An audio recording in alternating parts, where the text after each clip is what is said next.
বোজিনহো কি এক গোলকিপার! আজ আর্জেন্টিনার যে ক্যাপ ভার্দের সাথে জিততে গিয়ে নিজেদের জান প্রাণ প্রায় শেষ করে দিয়েছে, তার বড় কারণ এই গোলকিপার। মেসি, মার্টিনেজ, আলভারেজরা যেন অসহায় হয়ে পড়েছিলেন তার সামনে।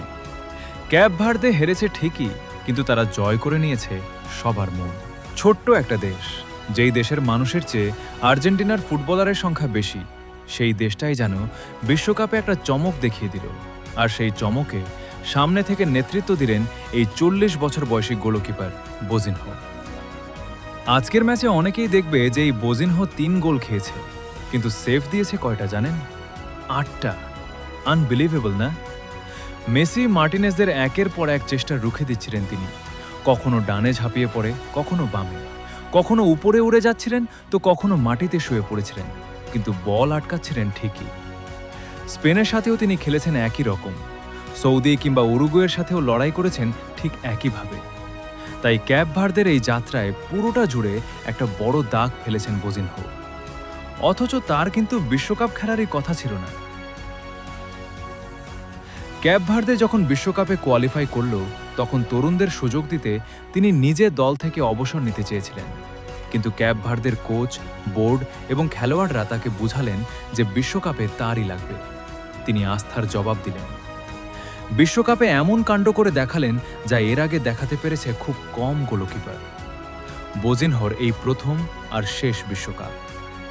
হাজার হাজার হারিয়ে যাওয়া নামের মতো বোজিনহাও হারিয়ে যাবেন, যেমন হারিয়ে গেছে তার আসল নামখানা, Josimar Jose Evora Dias. Cape Verde সম্পর্কে জানতে গিয়ে দেখলাম তার এই পর্তুগিজ নামের মানে লিটল ভয়েস। তিনি এমন সমস্ত ক্লাবে খেলে গোটা জীবনটা কাটিয়েছেন, যেমন সাইপ্রাসের লিমাসল, অ্যাঙ্গোলার প্রোগ্রেসো। এই ক্লাবের খেলা সেই দেশের দর্শকবাদে নিয়ত দেখেন, বা ক্লাবের নামটুকু শুনেছেন এমন মানুষের সংখ্যাও নগণ্য। আরও অবাক করা ব্যাপার হলো, বোজিনহা 25 বছর বয়সের আগে পেশাদার ফুটবলারই ছিলেন না। অ্যামেচার ফুটবল থেকে উঠে এসে আজ বিশ্বকাপে স্পেনকে রুখে দেওয়া গল্পটা যেন রূপকথার মতো। উরুগুয়েকে আটকে দেওয়াটাও ছিল ঠাকুমার ছুলি। সৌদি আরবের গল্পটা যেন ফেফে রিটেল। আর আজকে আর্জেন্টিনার সাথে যা করলেন তা যেন এক কথায় ঝলক। ম্যাচের শুরু থেকেই আর্জেন্টিনা আক্রমণের পর আক্রমণ চালাতে থাকে। তাদের মিডফিল্ডের নিখুঁত পাসিং এবং উইং থেকে দ্রুত গতির আক্রমণ কেপ ভার্দের রক্ষণভাগে বারবার চাপ তৈরি করে। কিন্তু প্রতিবারই শেষ বাধা হয়ে দাঁড়ায় বোজিনহা। শুধু শট ঠেকানোই নয়, পুরো ম্যাচে তিনি নিজের রক্ষণভাগকে নেতৃত্ব দিয়েছেন, সতীর্থদের সঠিক অবস্থানে যেতে নির্দেশ দিয়েছেন, বিপদ বুঝে দ্রুত সিদ্ধান্ত নিয়েছেন এবং প্রতিটি আক্রমণের সময় দলকে সংগঠিত রেখেছেন।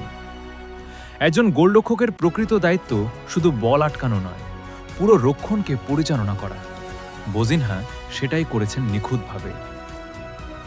সারা জীবন একমনে ভালোবেসে ফুটবল খেলে যাওয়া বোজিনহার এই প্রথম আর শেষ বিশ্বকাপ।